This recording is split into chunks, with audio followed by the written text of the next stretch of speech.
Shalom, salam sejahtera bagi Bapak Ibu Saudara-saudara, anak-anak yang dikasihi oleh Tuhan Yesus Kristus.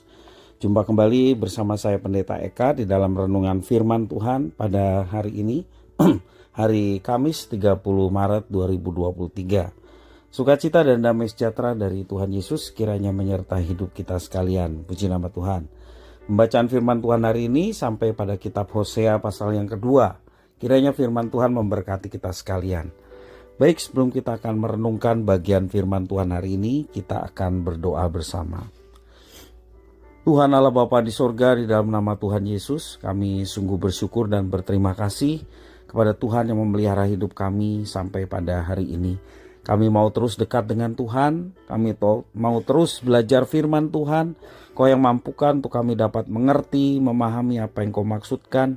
Kau juga menolong kami untuk kami dapat terapkan dalam hidup kami. Terima kasih Bapa, terpujilah namamu. Demi nama Tuhan Yesus kami berdoa. Haleluya. Amin. Bapak Ibu Saudara-saudara, saya akan membacakan di dalam Hosea pasal yang kedua, ayat yang pertama sampai yang ke-23. Demikian firman Tuhan. Adukanlah ibumu, adukanlah sebab dia bukan istriku, dan aku ini bukan suaminya. Biarlah dijauhkannya sundalnya dari mukanya dan zinahnya dari antara buah dadanya. Supaya jangan aku menanggalkan pakaiannya sampai dia telanjang dan membiarkan dia seperti pada hari dia dilahirkan. Membuat dia seperti padang gurun dan membuat dia seperti tanah kering. Lalu membiarkan dia mati kehausan. Tentang anak-anaknya aku tidak menyayangi mereka sebab mereka adalah anak-anak sundal. Sebab itu mereka telah menjadi sundal. Dia yang mengandung mereka telah berlaku tidak senonoh, sebab dia berkata, aku mau mengikuti para kekasihku yang memberi roti dan air minumku, bulu domba dan kain lenanku, minyak dan minumanku. Sebab itu sesungguhnya aku akan menyekat jalannya dengan duri-duri dan mendirikan pagar tembok mengurung dia, sehingga dia tidak dapat menemui jalannya. Dia akan mengejar para kekasihnya tetapi tidak akan mencapai mereka. Dia akan mencari mereka tetapi tidak bertemu dengan mereka. Maka dia akan berkata, aku akan pulang kembali kepada suamiku yang pertama sebab waktu itu aku lebih berbahagia daripada sekarang. Tetapi dia tidak insaf bahwa akulah yang memberi kepadanya gandum, anggur dan minyak dan yang memperbanyak bagi dia perak dan emas yang dibuat mereka menjadi patung Baal. Sebab itu aku akan mengambil kembali gandumku pada masanya dan anggurku pada musimnya, dan akan merampas kain bulu domba dan kain lenanku yang harus menutupi auratnya. Dan sekarang aku akan menyingkapkan kemaluannya di depan mata para kekasihnya, dan seorang pun tidak akan melepaskan dia dari tanganku. Aku akan menghentikan segala kegirangannya, hari rayanya, bulan barunya dan hari sabatnya dan segala perayaannya. Aku akan memusnahkan pohon anggurnya dan pohon aranya yang tentangnya dikatakannya, ini semuanya pemberian kepadaku yang dihadiahkan kepadaku oleh para kekasihku. Aku akan membuatnya menjadi hutan dan binatang-binatang di padang akan memakan habis. Dan aku akan menghukum dia karena hari-hari ketika dia membakar korban untuk para Baal, berhias dengan anting-antingnya dan kalungnya, dan mengikuti para kekasihnya dan melupakan aku. Demikianlah firman Tuhan. Sebab itu sesungguhnya aku ini akan membujuk dia dan membawa dia ke padang gurun dan berbicara menenangkan hatinya. Aku akan memberikan kepadanya kebun anggurnya dari sana dan membuat lembah Akor menjadi pintu pengharapan. Maka dia akan merelakan diri di sana seperti pada masa mudanya, seperti pada waktu dia berangkat keluar dari tanah Mesir. Maka pada waktu itu demikianlah firman Tuhan, engkau akan memanggil aku suamiku dan tidak lagi memanggil aku Baalku.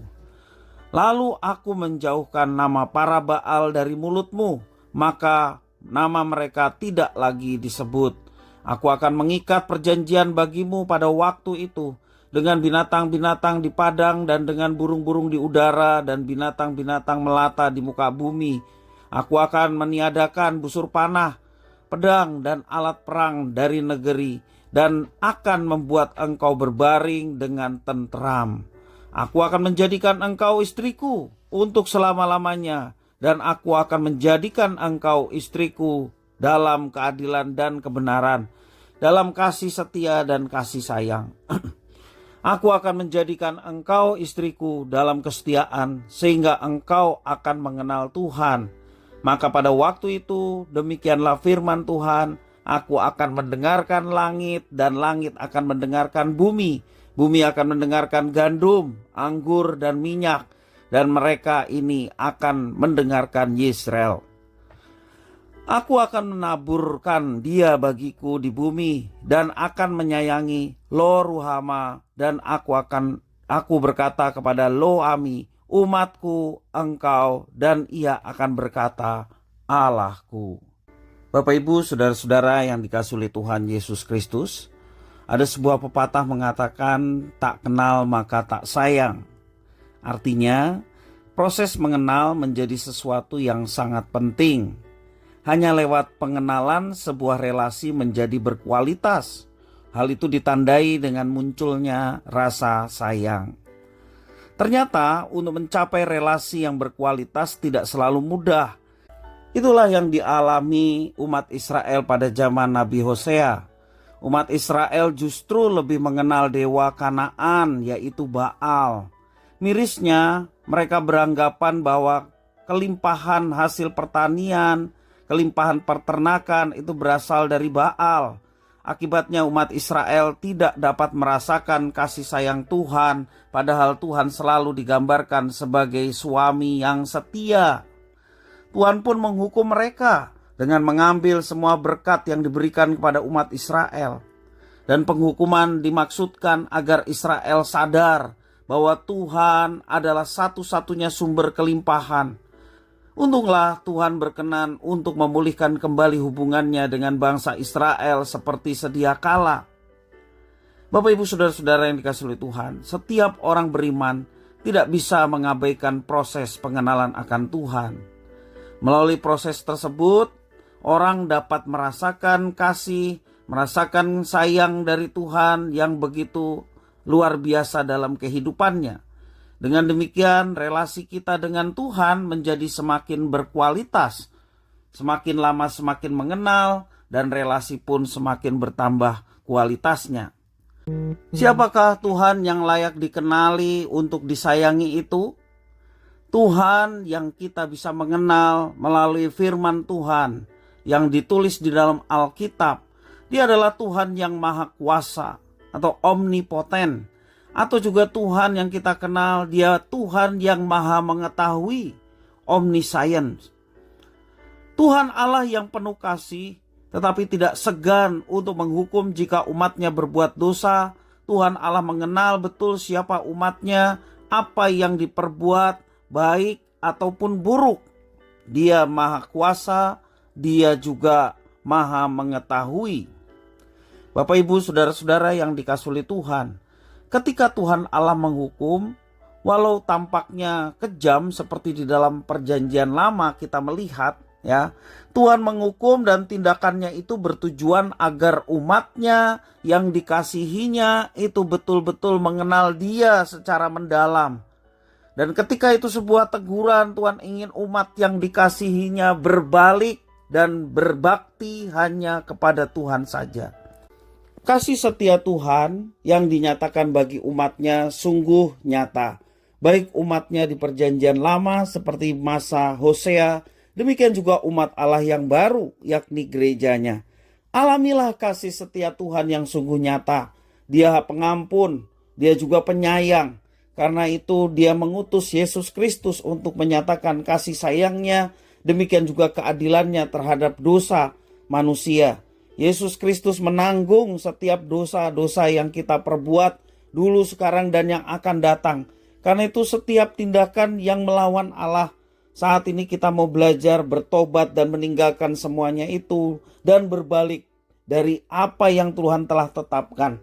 Dengan percaya kepada Tuhan Yesus sebagai Tuhan dan Juru Selamat, kita boleh mengalami kasih sayang yang luar biasa. Kasih sayang Tuhan yang menerima kita apa adanya. Karena itu Bapak Ibu Saudara, kalau kita sudah mendapatkan dan mengalami kasih sayang dari Tuhan, pengampunan yang besar dari Tuhan, jangan sia-siakan kesempatan itu. Pergunakanlah kesempatan itu untuk berbakti kepada Tuhan dan teruslah berdekat dengannya sehingga pengenalan akan Tuhan terus ditambah-tambahkan melalui kebenaran firman Tuhan yang kita baca setiap hari, melalui persekutuan dengan saudara seiman, melalui ibadah-ibadah yang diselenggarakan di gereja. Itu cara kita mengenal Tuhan. Semakin kenal Tuhan, semakin tahu apa yang Dia mau, semakin tahu apa yang Dia tidak mau. Lakukanlah apa yang Dia mau dan Ia senangi. Maka Tuhan sumber segala berkat akan menuntun, menyertai, memberkati. Bahkan hidup kita pun boleh menjadi berkat bagi sesama. Kiranya firman Tuhan memberkati kita sekalian. Mari kita berdoa. Tuhan Bapa di sorga, di dalam Yesus Kristus, terima kasih ya Tuhan, Engkau begitu mengasihi dan menyayangi kami. Ketika kami ditegur, itu sebagai bukti bahwa Tuhan mengasihi dan menyayangi kami. Dan kami bersyukur atas teguran yang Tuhan berikan, supaya kami berbalik kepada jalan Tuhan yang mendatangkan keselamatan, mendatangkan kuasa yang sungguh luar biasa. Terima kasih ya Tuhan atas pembelajaran firman Tuhan hari ini. Biarlah kami mau senantiasa terus belajar dekat dengan Tuhan, semakin mengenal pribadi Tuhan dan hidup dalam ketaatan. Terima kasih ya Tuhan, inilah diri kami sedia menjadi pelaku-pelaku firman. Demi nama Tuhan Yesus kami berdoa. Haleluya. Amin.